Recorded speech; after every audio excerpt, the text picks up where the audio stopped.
आकाशवाणी मुंबई केंद्र.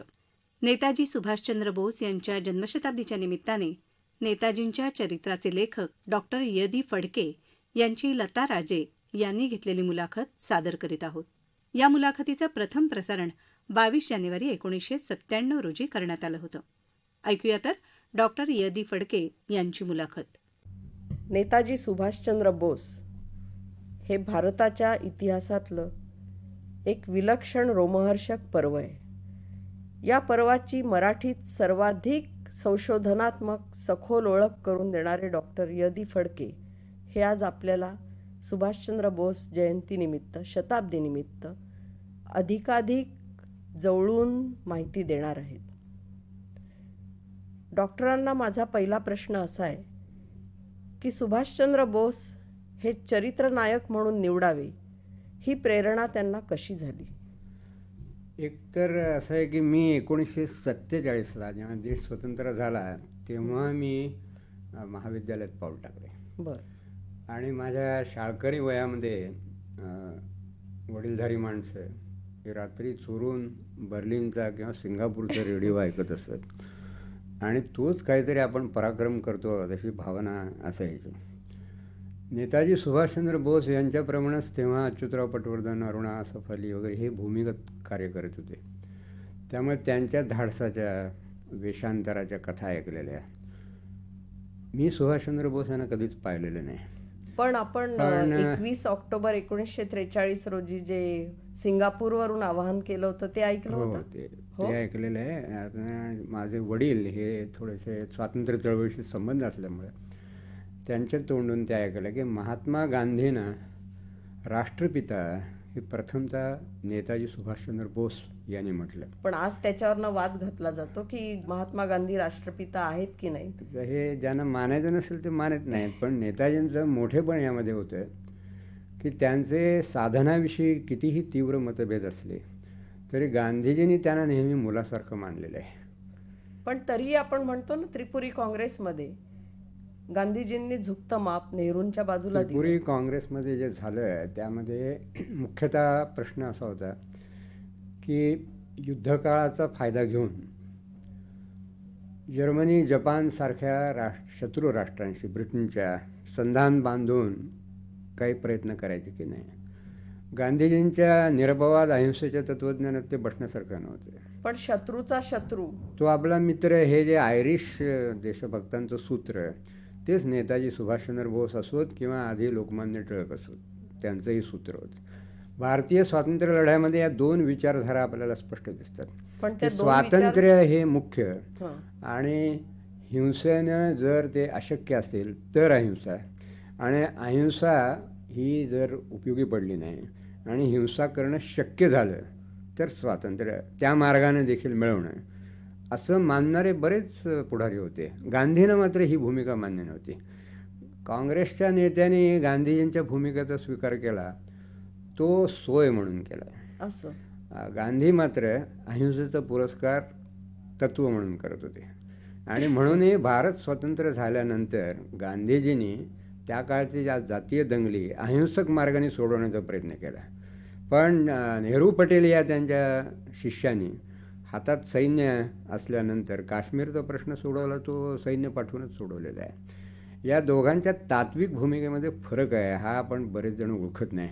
आणि नेताजी सुभाषचंद्र बोस यांचं मोठेपण मला यात वाटतं की गांधीजींच्या विषयी साध्य साधन यासंबंधी कितीही तीव्र मतभेद असले तरी गांधीजींच्यामुळे ह्या देशामध्ये जागृती निर्माण झाली याचं भान त्यांनी अखेरपर्यंत ठेवलेलं होतं. आणि म्हणून आझाद हिंद फौजेचे प्रमुख म्हणून देखील रेडिओवरून त्यांनी जी भाषणं केलेली आहेत, महादेवबाई देसाई वारले त्याची नोंद घेतलेली आहे, बरोबर, कस्तुरबांच्या निधनाची घेतलेली आहे, गांधीजींच्या उपवासाची घेतलेली आहे. आणि नेताजींचा मृत्यू झाला अशी बातमी आल्यानंतर इथे परदेशी पत्रकाराने जेव्हा गांधीजींना विचारलं त्यासंबंधी, तेव्हा गांधीजींनी त्यांचा भरपूर गौरव असा केलेला आहे. ते एवढंच म्हणाले की याची वाट आणि माझी वाट निराळी होती. पण तरीही गांधीजींनी नेताजींच्या निधनाची वार्ता आल्यानंतर जे जे लिखाण केलंय त्याच्यात नेताजींच्या बद्दल वर्तमान काल वापरलेला आहे. म्हणजे कुठेतरी त्यांच्या गांधीजींच्या मनामध्ये त्यावेळेला बहुतेकांना असं वाटत होतं ना की हो. हे हयात आहेत हो. म्हणून. आणि गांधीजींचा तर त्यांच्यावर लोभ होताच, पहिल्यापासून होता. हा एखादा घरातला मुलगा थोडासा वाट चुकलेला असेल तरी त्याच्याविषयी जसं प्रेम वाटावं तसं महात्मा गांधींना होतं. पण आणि महात्माजी याची त्यांना कल्पना असल्यामुळेच ते राष्ट्रपिता म्हणाले, नाहीतर असं म्हणालेच नसते ना. नाही, पण महात्माजी त्यांचा उल्लेख थोडासा रोमॅन्टिक म्हणून करत करत होते याचं कारण महात्माजींचं अगदी पहिल्यापासून असं मत होतं, इतक्या मोठ्या प्रमाणावर हिंसा भारतामध्ये शक्य नाही. त्यांच्या 21च्या असहकाराच्या चळवळीत देखील अनेक सशस्त्र क्रांतिकारक उतरले होते आणि त्यांच्याशी गांधींचा जो करारच असा होता की जर या मार्गाने स्वराज्य नाही मिळालं तर तुम्ही तुमच्या मार्गाने जायला मोकळे आहात, मी काही माझा मार्ग सोडणार नाही. पण सर, मला नेताजी सुभाषचंद्र बोस हे चरित्र आणि हा नायक इतका गूढ वाटतो की 17व्या वर्षी त्यांचं भ्रमण करणं, गुरुचा शोध घेणं, त्यानंतर स्वामी अरविंद, विवेकानंद, रामकृष्ण परमहंस यांच्या सहवासातून, यांच्या प्रेरणेतून त्यांचं एका वेगळ्याच दिशेने जाणं, हे सगळं आपल्याला गूढ नाही का वाटत? मला ते गूढ वाटत नाही. याचं कारण असं की ते मुळात अशा घरात वाढलेले होते की बरं, पण ICS नंतर हे सर्व लाथाडून, हे वैभव सहज पायाशी आलेलं असताना ICSच्या परीक्षेला ते बसले ना, ते केवळ वडिलांच्या आग्रहाखातर. असं त्यांचे सगळे मोठे बंधू हे परदेशी शिकलेले होते. पण म्हणजे यांची दिशा ठरलेली होती. यांची दिशा आधीच ठरलेली होती. फक्त त्याने पुढे एका ठिकाणी खुलासा असा केलेला आहे की मी तरीही या परीक्षेला का बसलो तर या गोऱ्यानं मला असं दाखवायचं होते की त्यांच्या देशात त्यांच्याबरोबर मी स्पर्धा करू शकतो. ICS परीक्षेमध्ये उत्तीर्ण झालेल्या विद्यार्थ्यात 4था क्रमांक नेताजींना होता. आणि त्या दिवशीच त्यांनी आपल्या मोठ्या बंधूंना, शरदचंद्र बोस या बंधूंच्यावर त्यांचा जास्त मेजदा, तर त्याने असं कळवलं की मी काही ICS मध्ये जाणार नाही. तेव्हा वडिलांना प्रथमतः हे समजावून सांग, कारण आई वडिलांची इच्छा स्वाभाविकच अशी होती की हा मुलगा ICS मध्ये व्हावा. त्या काळामध्ये ICS होणं हे म्हणजे अगदी उत्कर्ष, पराकोटीचा उत्कर्ष. पण ते त्यांनी सोडले आणि त्यांच्याबरोबरचे त्यांचे मित्र चारुचंद्र गांगुली वगैरे जे आहेत ते ICS मध्ये नंतर गेले. सुभाष बाबूंचा हा निर्णय जो आहे तो त्यांनी विचारपूर्वक घेतलेला आहे आणि ते आले आणि त्यांनी स्वतःच आत्मचरित्रामध्ये वर्णन केलं आहे की ते मुंबई बंदरात बोट लागल्यानंतर पहिल्यांदा कुणाला भेटले असेल तर ते महात्मा गांधी. मणिभवनमध्ये ते गेले गांधीजींच्या दालनात, तर तिथे भारतीय पद्धतीची बैठक आणि हे स्वतः सुटाबुटात असलेले, त्यांना लाज वाटली की आपण या ठिकाणी आलो ते पाश्चिमात्य. त्याबद्दल त्यांनी गांधींची प्रथमतः क्षमा मागितली आणि नंतर महात्मा गांधींशी वादविवाद घातलेला आहे. त्या उत्तराने गांधीजींच्या यांचं समाधान नाही झालं. तेव्हा यांनी गांधीजींच्या मागं जाण्याचा जो निर्णय घेतला आहे तो काही विचार करून घेतलेला आहे. त्यांना खरं गुरुत्व त्यांचं जर असेल तर ते बाबू चित्तरंजन दास. पण गांधीजींनीच हा गुरु त्यांना दिला, बाबू चित्तरंजन दासांकडे बोट दाखवलं. कारण चित्तरंजन दास हे मुळातले क्रांतिकारकांशी संबंध असलेले, त्यांचे वकीलच, म्हणजे अरविंद घोषांचं वकीलपत्र देखील 1908 सालच्या खटल्यामध्ये चित्तरंजन दास यांनी घेतलं. दासबाबू देखील अहिंसा हे परमोच्च साधन आणि तेच साध्य असं मानित नव्हते. स्वातंत्र्यासाठी जर आवश्यक असेल तर हिंसा करायला त्यांची तयार होते, नाहीतर बॉम्बस्फोट तयार करणाऱ्या लोकांना मदत त्यांनी आर्थिक केलीच नसते. तेव्हा अशा प्रकारचं एक नातं आहे. आणि आज असं झालेलं आहे की या सीमारेषा त्यातल्या ज्या आहेत आणि तरीही तीव्र मतभेद असले तरी व्यक्तिगत पातळीवर कमालीचा आदर, स्नेह. पण तो सुभाषबाबूंच्या मनातला कमालीचा आदर आणि स्नेह आणि ती जवळीकीची भावना त्यांच्या नंतरच्या उत्तरार्धातल्या वागण्यात सुद्धा दिसून येते की त्यांनी एकतर आझाद हिंद सेनेच्या सगळ्या रेजिमेंट्सना जी नावं दिली होती त्याला आझाद, गांधी, नेहरू, पटेल ही नावं सिलेक्ट केली, ही नावं निवडली होती. यातून सुद्धा त्यांची समन्वयाची, आदराची भूमिकाच दिसून. मला आणखीन एक त्यांचं वैशिष्ट्य जाणवतं, ज्यासाठी मी खरं म्हणजे हे चरित्र लिहिलेलं आहे. ते म्हणजे ज्या काळामध्ये काँग्रेसमधून देखील पाकिस्तानच्या मागणीला पाठिंबा देणारे मुसलमान काँग्रेसमधून बाहेर पडत होते आणि एकूणच या दोन जमातीमध्ये तेढ निर्माण झाली होती, त्या काळात सुभाषचंद्रांनी ही जी फौज उभी केली या फौजेमध्ये पंजाबमधले मुसलमान, पंजाबातले शीख, हं, हिंदू, हं. ख्रिश्चन हं. सर्व धर्मीय होते. आणि त्या काळामधले सैनिक एकमेकाला मग राम राम म्हणत असत वगैरे. तर हा धार्मिक हे राहू नये म्हणून त्यांनी ही जय हिंद ही अभिवादनाची तरा निवडली. ती आपल्या सर्व सहकाऱ्यांच्या सल्लामसलतीने त्याने अनेक गोष्टी केलेल्या आहेत. त्याने अनेक भाषेमध्ये स्वातंत्र्यवीर सावरकरांचं 57चं स्वातंत्र्य समर हे बंगाली भाषेत. बंगालीत केलं आहे, तामिळमध्ये केलं आहे, गुजरातीमध्ये केलं आहे. कारण त्यांच्या सहकाऱ्यांच्यामध्ये सर्व प्रांताचे लोक होते. पण प्रथमतः सैन्यामध्ये ते रोमन स्क्रिप्ट, कारण रोमन स्क्रिप्ट जर आपण वापरली तर उर्दू भाषिक मुसलमान आणि देवनागरी लिपी वर विश्वास असलेले त्याच्यात हिंदू समन्वय होऊ शकतो. यांचा होऊ शकतो. म्हणून त्यांनी 1938च्या हरिपुरा काँग्रेसच्या अध्यक्षीय भाषणात रोमन लिपीचा स्वीकार करावा असं म्हटलं होतं.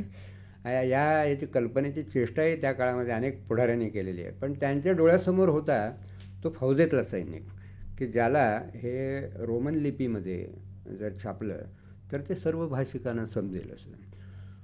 जनगण मन हे राष्ट्रगीत म्हणून निवडलं तेव्हाही त्यातल्या गढवाली सैनिकांना ते म्हणता येणार, कारण त्यामध्ये पण ते निवडण्यामागे सुभाषबाबूच आहे. होते. पण गढवाली ते व्यावहारिक कसे होते ते बघण्यासारखं आहे की त्यांनी एक ओळखलं की गढवाली सैनिक जे होते त्यांच्या फौजेमध्ये हं. त्यांना ते संस्कृत शब्द उच्चारता येणार. बरं. म्हणून जनगण मन तोंडी बसेपर्यंत त्यांनी एक तात्पुरतं सबत सुख चयन की बरंचसा अशा प्रकारचं एक गीत बसवलेलं आहे. हं. माझ्या पुस्तकामध्ये मी ते सबंध हो, गीत आहे, दिलेलं आहे. आहे.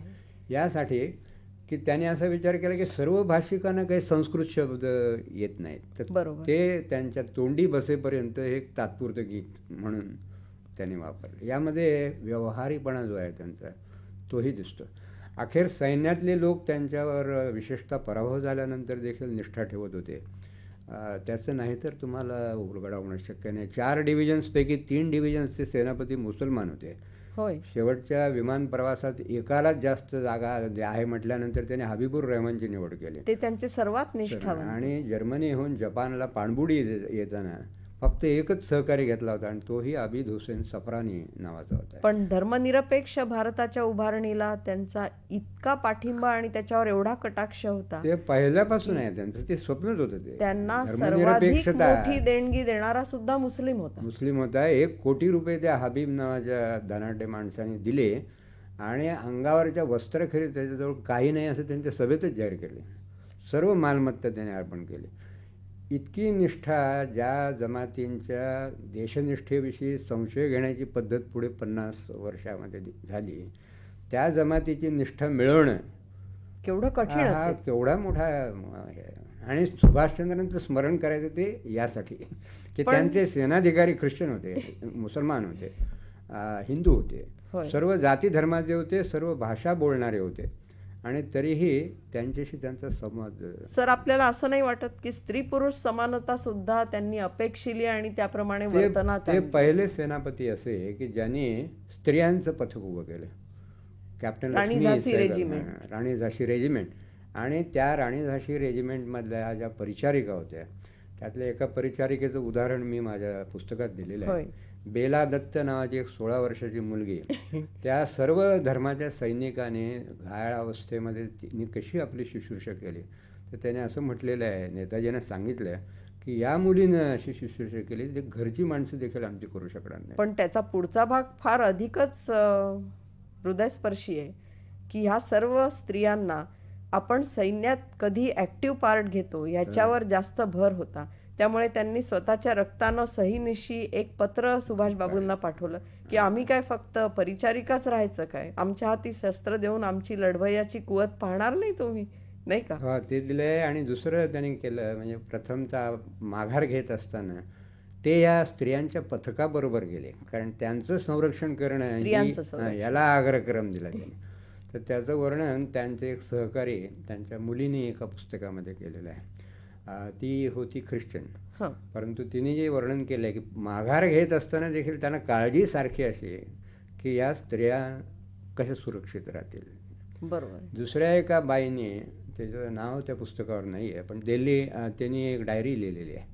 त्या डायरीमधल्या त्या स्त्रीचा उल्लेख अजूनही माहिती नाही, म्हणून आपल्या- तिचा उल्लेख मी माझ्या पुस्तकामध्ये अनामिका असं मी केलं. तो अनामिकेचा उल्लेख वाचला हं. आणि जी आपल्या लग्न ठरलेल्या प्रियकराला सांगते हो. की तू कुठल्या तरी माझ्या एखाद्या मैत्रिणीशी लग्न कर, मात्र ती आझाद हिंद सेनेतली असली पाहिजे, याच्यावरून माणसांची सुभाषबाबूंच्या ठाई, देशाच्या ठाई आणि आझाद हिंद सेनेच्या ठाई जी काय निष्ठा बांधली होती त्याचं एक छोटंसं प्रत्यंतर अगदी येतं. अत्यंत असाधारण असे जे सेनापती असतात जगाच्या इतिहासात झालेले, त्या सेनापतींचा एक मोठा गुण असा असतो की शेवटपर्यंत लोक त्यांच्यावर निष्ठा ठेवतात, मग विजय असो किंवा पराभव असो.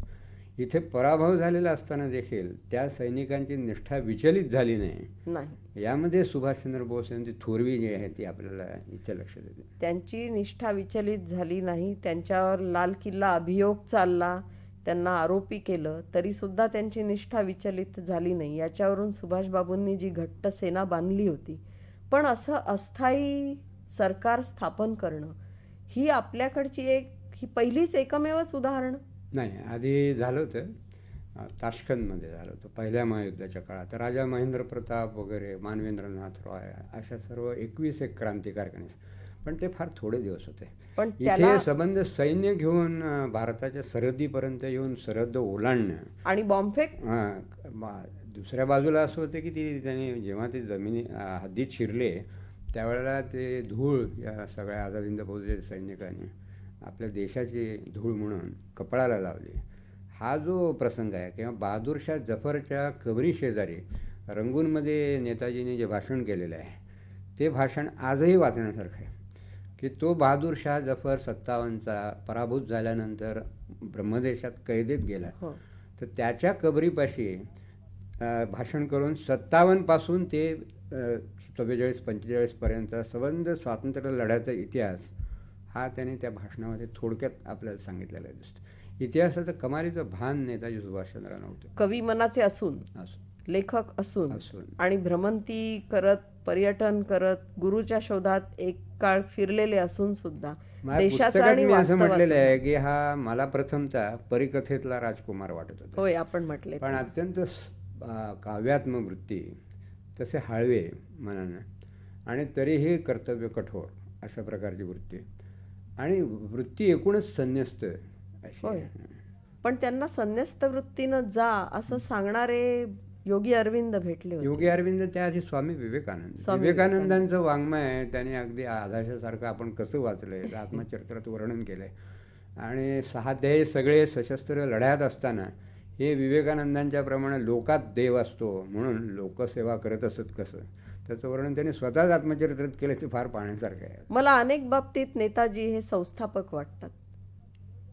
आज आपण नियोजन मंडळ वगैरे हे शब्द परिचित झालेले आहेत. आपल्याला नियोजन मंडळ हे अत्यावश्यक ठरलेलं आहे, पण पहिलं नियोजन मंडळच मुळात नेताजींनी. ते काँग्रेसचे अध्यक्ष असताना जवाहरलाल नेहरू आणि सुभाषचंद्र बोस या 2 नेत्यांचा नियोजनावर विश्वास होता आणि म्हणून नेताजींनी काँग्रेसचे अध्यक्ष या नात्यानं समिती नेमली. त्या समितीचे अध्यक्ष जवाहरलाल नेहरू होते आणि त्यांचे जवळजवळ 20 ते 22 अहवाल प्रसिद्ध झालेले आहेत 47 पर्यंतच. त्या अहवालांचा आधार मग पुढे आपल्या राष्ट्रीय नियोजन आयोगाने घेतलेला आहे. पण सर, आज आपण स्वातंत्र्य सैनिकांना ताम्रपत्र देतो.